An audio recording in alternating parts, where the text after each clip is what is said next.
የሚለዩበት አራት አበይት ልዩነቶች አሏቸው። የመጀመሪያው ልዩነት ምንድነው?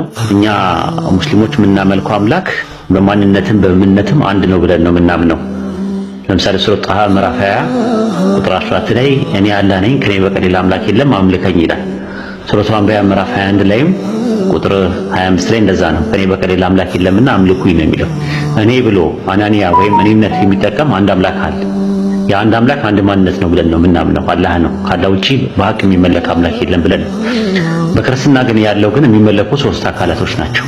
አብ፣ ወልድ፣ መንፈስ ቅዱስ ናቸው ተብሎ የሚመለኩ አምላክ ነው ያሉት። እኛ ጋር እንደዛ የለም። ማቴዎስ ወንጌል ምዕራፍ 4 ቁጥር 10 ላይ ለጌታ ለአምላከ ስገድ እርሱን ብቻ አምልክ ነው የሚለው። እርሱ ተብሎ የሚመለክ አንድ አምላክ ነው ያለው። እሱም ራሱ ሲናገር ኢሳይያስ 44፣ 45፣ 46 የተለያየ ቦታ there is no God beside me ከኔ በቀር ሌላ አምላክ የለም ብሎ የሚናገር አንድ ማንነት ብቻ ነው ያለው። ስለዚህ ያ ይለየናል። የመጀመሪያ የሚለየን ነገር እሱ ነው። ሁለተኛው የሚለየው በኢስላም አስተምህሮት ውስጥ ፍጡርና ሰው አይመለክም፣ የተከለከለ ነው። ሽርክ ነው፣ ራሱ ለጀሃነም ራሱ የሚዳርግ ነገር ነው። ሱረቱ ማኢዳ ምዕራፍ 5 ቁጥር 72 እና 73 ላይ በአላህ ላይ የሚያሻርክ ሰው ጀነት በእርሱ ላይ እርም ሆነችበት መቀመጫው እሳት ነው ተብሎ ነው በቁርአን ላይ የተቀመጠው። በክርስትና ደግሞ ሰውና ፍጡር ይመለካል። ድንግል ማርያም ማኅፀን ውስጥ ከድንግል ማርያም ማኅፀን ውስጥ የተፈጠረ በመንፈስ ቅዱስ አሰራር ያለ ዘርአ ብእሲ ያለ ወንድ ዘር የተፈጠረ ፍጡር አለ ድንግል ማርያም ማኅፀን ውስጥ። የናዝሬቱ ኢየሱስ የሚባለው ማለት ነው። ኢየሱስ የሚባለው ድንግል ማርያም ማኅፀን ውስጥ በድንግልና ጸንሳው ድንግል ማርያም የወለደችው ሜካኒካል ፈንክሽንና ኬሚካል ሪአክሽን አድርጎ የተለያየ ፕሮሰስ አድርጎ ያደገ ነው። ተኝቷል። በግርግም ውስጥ የተኛ ነው። ራሱ የተወለደ ማለት ነው። አንድ ሕፃን ነው እንደናንተ ማለት ነው። ወንድ ልጅ ነው። የሉቃስ ወንጌል ምዕራፍ 1 ቁጥር 31 ላይ እነሆ ትጸንሻለሽ አላት። ጽንስ ወንድ ልጅም ትወልጃለሽ አላት። ወንድ የሥጋ መደብ የወንድ አንቀጽ ነው። አንቀጹ ራሱ ማለት ነው። ስለዚህ አንድ ፍጡር አለ ድንግል ማርያም ማኅፀን የተፈጠረ። ያንን መለኮት መጥቶ ስለተዋህደው ከመለኮት ጋር አንድ ስለሆነ ይመለካ ይላሉ። ፈጣሪ ከጥንትም ጀምሮ ከኔ በቀር ሌላ አምላክ አታምልኩ እያለ እየተናገረ በአንድ ወቅት ድንግል ማርያም ማኅፀን ውስጥ ፍጡርና ሰው ፈጥሮ ይህን አምልኩልኝ ብሎ አይልም። እንዲህ አይነት ነገር አይልም። ኢሳይያስ 43:10 ላይ ከኔ በፊት አምላክ ሁሉ ነገር የመስማት ሁሉ ነገር የማየት ሁሉ ነገር የማወቅና ሁሉን ቻይ አይደለም፣ መለኮትነትም አይጋራም ራሱ። ስለዚህ የሁሉንም ነገር የመስማት ካፓሲቲ የለውም። በተመሳሳይ ድንግል ማርያም ማለት ነው። ድንግል ማርያም እንደምትመለከቱት ሞታለች።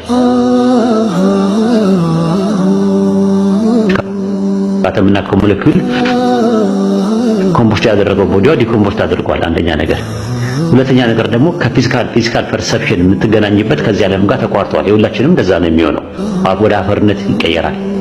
ስለዚህ ሩሃችን ነው ወይ መንፈሳችን ነው እዛኛው ዓለም ላይ የሚሄደው። እዛኛው ዓለም ላይ ቆይደ ደግሞ ውስንነት አለብን። የሉቃስ ወንጌል ምዕራፍ 2 ቁጥር 4 ላይ ስትመለከቱት ማርያም ልጇ ጠፍቶባት ራሱ ስትፈልገው ነበረ። እንኳን የእናንተን የኔን የሁላችንም ጸሎት ልትሰማ ይቀርና ልጇ ጠፍቶባት ልጇ የት እንዳለ እንኳን አታውቅም ነበረ። ልጇ የት እንዳለ እንኳን ማታውቅ ማርያም እኔ የምጸልየውን ጸሎት አውሮፓ ላይ ምናምን ነገር የተለያየው ነው የሚጸልዩትን ጸሎት ልትሰማ አትችልም። ይሄ እንግዲህ መለየት ሶስተኛው ነው። አራተኛውና የመጨረሻው እኛ ሙስሊሞች ለአምልኮ የተቀረጸ ምስልን አናደርግም። ምንም አይነት የተቀረጸ ምስል ማድረግ የተከለከለ ነው በኢስላም። የምናመልከው ከአርሽ በላይ ያለውን አንድ አምላክ ብቻና ብቻ፣ ከሱ ውጭ የምናመልከው በሐቅ የምናመልከው ነገር የለም ራሱ። ስለዚህ ምንድነው በክርስትናው ደግሞ የተቀረጸ ምስል ያደርጋሉ። የጸጋ ስግደት ይሰግዳሉ፣ መስቀል ያደርጋሉ፣ እንደገና ደግሞ ስዕል እየሳሉ እንደዛ ያደርጋሉ። ኦሪት ዘጸአት ምዕራፍ 20 ቁጥር 4 እና 5 ላይ በላይ በሰማይ ካለው ወይ መላእክትም ሊሆኑ ይችላሉ፣ በታች በምድር ካለው ነቢያትም ጻድቃንም ሰማዕታትም ሊሆኑ ይችላሉ፣ ከምድር በታች ያለው አሳ ፍጥረትም አሳ ነባሪም ሊሆን ይችላል፣ የተለያየ ሌዋታንም በሄሞትም ሊሆን ይችላል፣ እንስሳቶች በአጠቃላይ የትኛው ማንኛውም የተቀረጸ ምስል ለአንተ አድርገህ አትስገድ አታምልክ ነው የሚለው። አታምልክ ብቻ አይደለም የሚለው አትስገድላቸውም ነው የሚለው። ስለዚህ በዚህ ነገር እንለያያለን ማለት አራት ነገር ክርስትናና እስልምና የሚለየው አራት ነገሮች ናቸው። የመጀመሪያው ሶስት አካል ነው እንደሱ የሚያመልኩት፣ እኛ አንድ ማንነት ነው የምናመልከው። ሁለተኛ ሰውና ፍጡር ያመልካሉ፣ እኛ እናመልክም። ሶስተኛ ካላህ ውጪ እኛ የምንጠራው የምንጎዋደደው የምንመጀንበት መጀን የለንም፣ የምንመገንበት መገን የለንም ራሱ። እንደገና ደግሞ የምንደጀንበት ደጀንም የለንም ካላህ ውጪ ማለት ነው። ድረሱልን፣ ድረስልኝ፣ በዚህ መልኩ ድረሱልን የምንላቸው ሰዎች የሉ፣ ፍጡሮች የሉም እኛ ጋር ማለት ነው። አራተኛውና የመጨረሻው እንግዲህ እንደምትመለከቱት እንትን ማለቱ ነው። ይሄ የተቀረጸ ምስል ማድረጋቸው ነው። ለአምልኮ የሚጠቀሙበት ነው። ለተለያየ ሐውልት ሰርተው ምናምን ነገር ይለማመናሉ፣ ወደዛ ለስዕል ይሰግዳሉ ማለት ነው። እና ይሄ ነገር ይለየናል። እኛና ሙስሊሞችን የሚለየን ዋናው ነገር ይሄ ነው ለማለት ተፈልገው ነው። እንግዲህ እህታችን ጎብዥ